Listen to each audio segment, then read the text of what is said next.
Hey guys, Casey Scanlon here. Going to give you a quick fishing report for Lake of the Ozarks. It's Friday, March 4th. The water level is 654.2. So it's come up a little bit since last week, and the water temps have come up as well. We've had some really nice weather, so the lake's warming up nicely. It was, roughly 39 to 40 degrees all over the lake last week, and now these water temps are creeping up into the low 40s.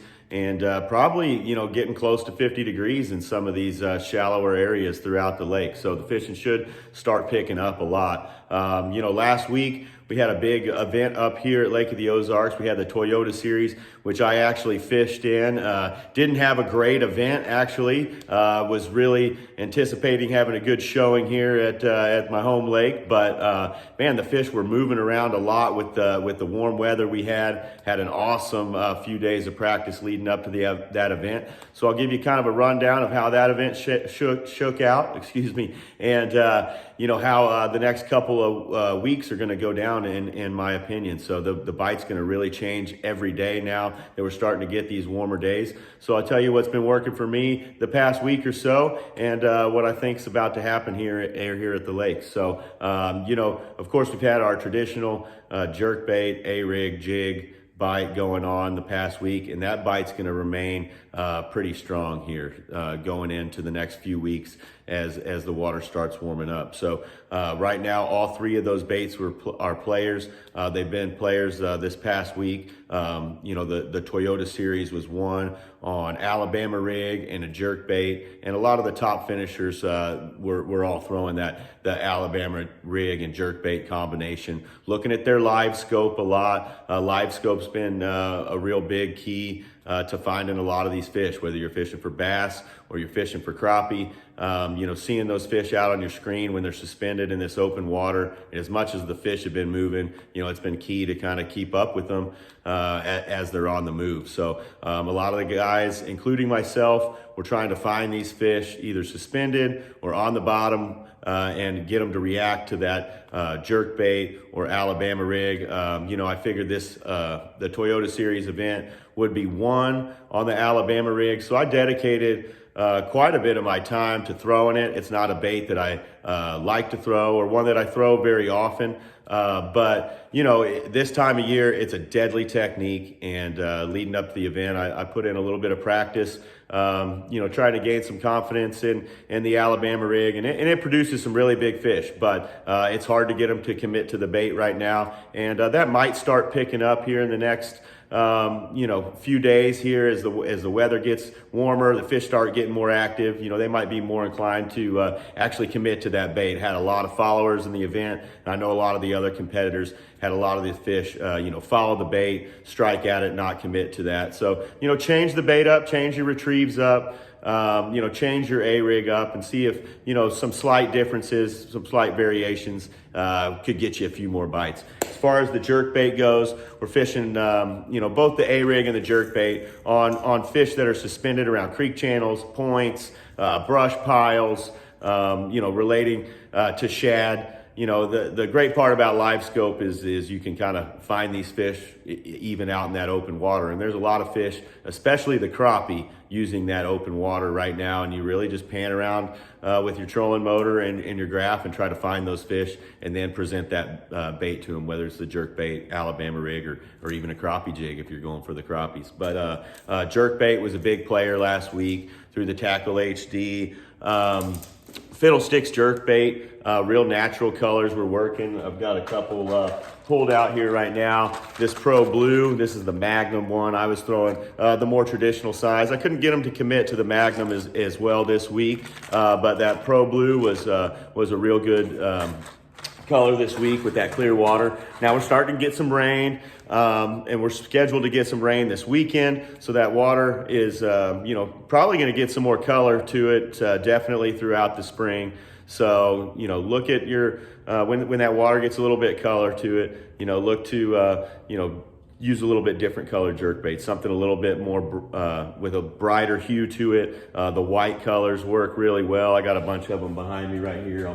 I'll grab a few. This Table Rock Shad's a really good one, no matter what the clarity. So that was actually a color I threw a lot last week in the tournament. So look to throw that in the same spots that we were talking about last week. You know, those points, those channel swings, you know, deep water, close to flats and coves where they're going to spawn at are real keys this time of year. Now, the main lake bite's going to start picking up. There's going to be a lot of fish kind of moving out of that, the main river channel and trying to move into some of these coves and look around to spawn. So check out a lot of those main lake banks as well in the next, you know, coming days and coming weeks. Those places should start to produce some more fish. The creek arms are going to start warming up here.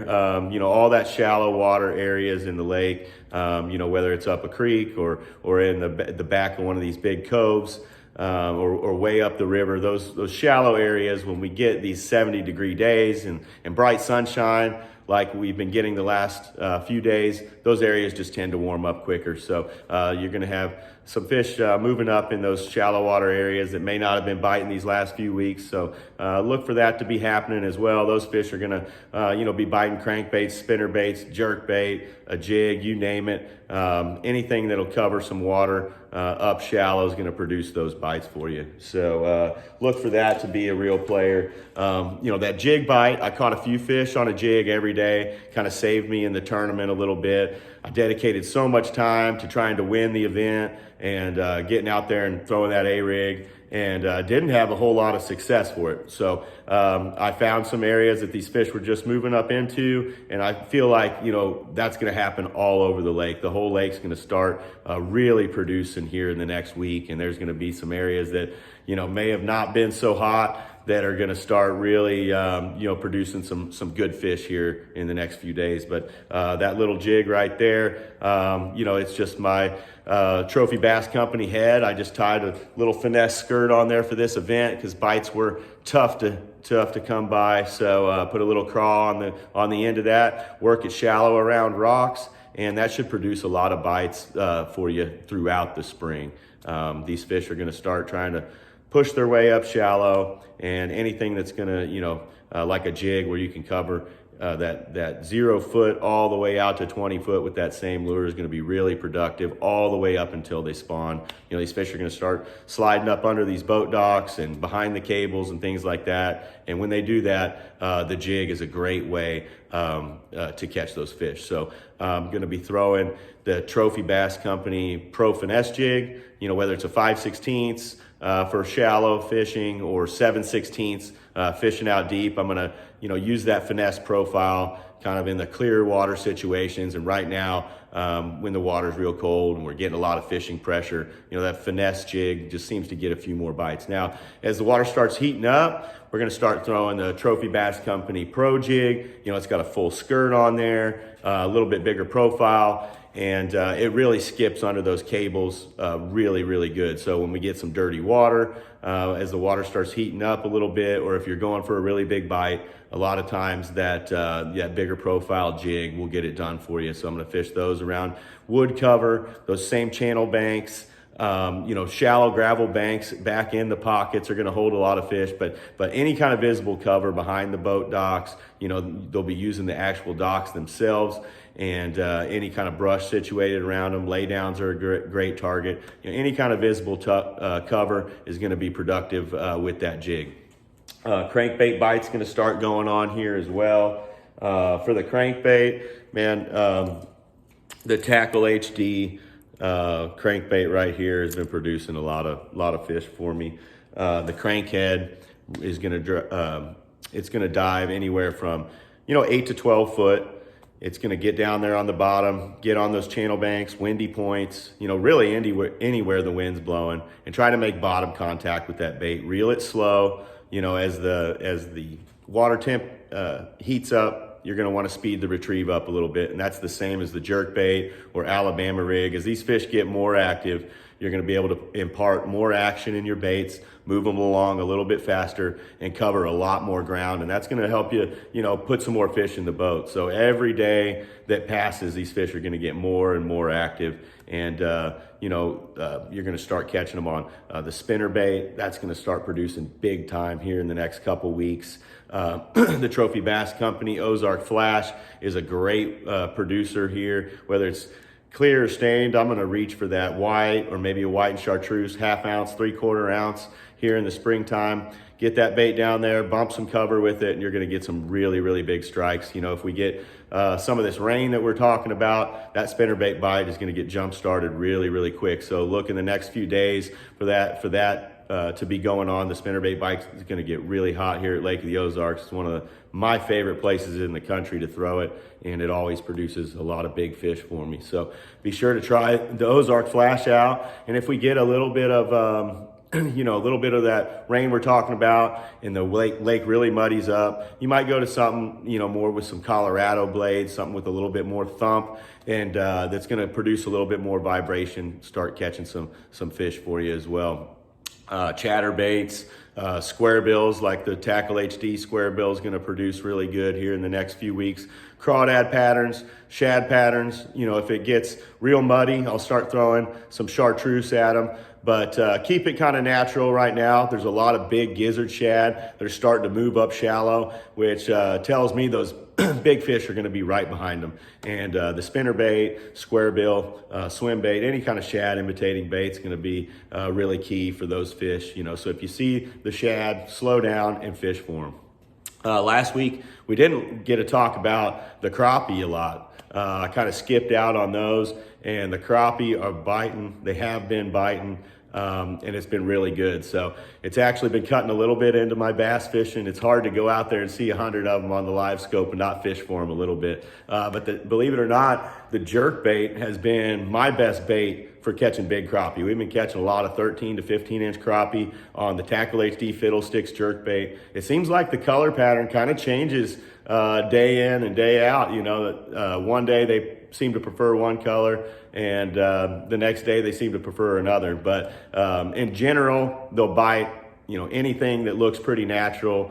They like a lot of chartreuse in the bait right now. Our clown color was really productive on them last week. So, you know, kind of keep switching the baits up a little bit and find out which one they bite. But in general, you'll get some bites on all of them. But if you experiment a little bit, you'll find that one will definitely outproduce another on a given day. So experiment a little bit with the color jerkbaits when you're targeting those crappie. But in general, they're, for me, suspended up, you know, in the middle of these creeks, around secondary points. You know, those fish are real high in the water column. They're close to the surface. I'm seeing them on my Panoptics, and they're in very big schools, and they're moving around a lot. So slip bobber has been really productive. Anywhere that the wind's blowing into seems pretty productive. So whether that's a secondary point or a creek or a pocket, you know, kind of chase that wind around. It seems like it blows the crappies in there, or maybe the bait that they're feeding on.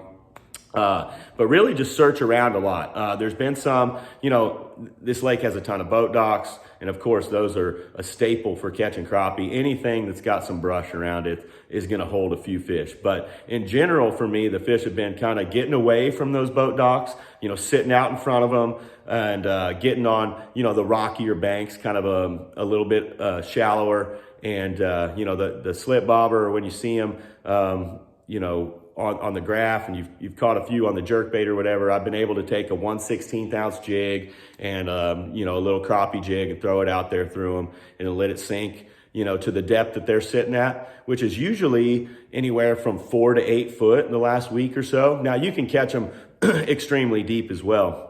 But that 4 to 8 foot seems to be where a lot of those big groups are. So look for the crappie, and when you find some crappie, it seems like the bass are using a lot of the same areas as well. So that's kind of a good indicator that you're in an area that's got some activity, and to slow the boat down and do a little fishing. If you see those crappie or see the bass around, you know, settle down in that area, and you usually find a little more what you're looking for. But those four baits, I'm sorry, Alabama rig, crankbait, jig, jerkbait, all really productive right now. Spinnerbait bite, I haven't had a chance to go out there and experiment with that yet, but it's going to be red hot here in the next couple weeks. if you're asking me. I think that's probably the next thing that's going to start going. That and the crankbait are going to really pick up. That jig bite, as those fish move shallower, like I said, is going to stay really, really consistent for you. And then, we're going to start picking up some of these soft plastics we got hanging on the pegboard behind me coming in the next few weeks as well. As these fish slide up shallower, don't forget to use, a shallower running crankbait, whatever that may be. This Tackle HD square bill behind me has been a good one. This is a great little color here for the spring, if you can see that. Just anything with a little bit of red in it is really, really key this time of year. So fish are on the move right now. They were on the move last week for me in that Toyota series, had a fabulous practice. We caught a ton of them on a jerkbait and a jig leading up to the event. And overnight, with those 70-degree temps, a lot of those fish vanished. So look for, the areas that I was fishing, the water had been warm. It's been a little bit warmer than areas. So those fish were a little bit ahead of the schedule, I'd say, and they left a little faster. So look for some of these colder water areas to be a little bit more behind, and look for that, jig, jerkbait, Alabama rig to be really, really productive, even the next couple weeks. And then, some of these other areas and creek and river arms that have maybe been a little bit warmer the last few weeks, those fish are a little bit ahead of schedule. So they're going to start doing some different things a little bit faster. So you got to kind of keep up with these fish this time of year, do a lot of looking on your trolling motor, just covering water with various baits, and a lot of looking with your electronics. If you have live scope, utilize that, look around, try to get around the fish, and then slow down and try to catch them. Because in general, they've been a little stingy since this weather started heating up a little bit, but I expect things to change big time here in the next few days. So I hope this report helped you out. Hope you guys can go out there and catch a few fish in the next few weeks. If you're interested in a guide trip, I'm headed out to Florida for our next pro tour event. And I'll be back here in a week or so, and we have a ton of open dates throughout the spring. Be doing a lot of guiding here at the lake. So if you're interested in a trip, I'll drop a link in the comments section, and you guys can go ahead and hit me up if you're interested in that. But good luck to you this week if you're going fishing at Lake of the Ozarks. Hope you guys catch a lot of big fish, and we'll see you next week.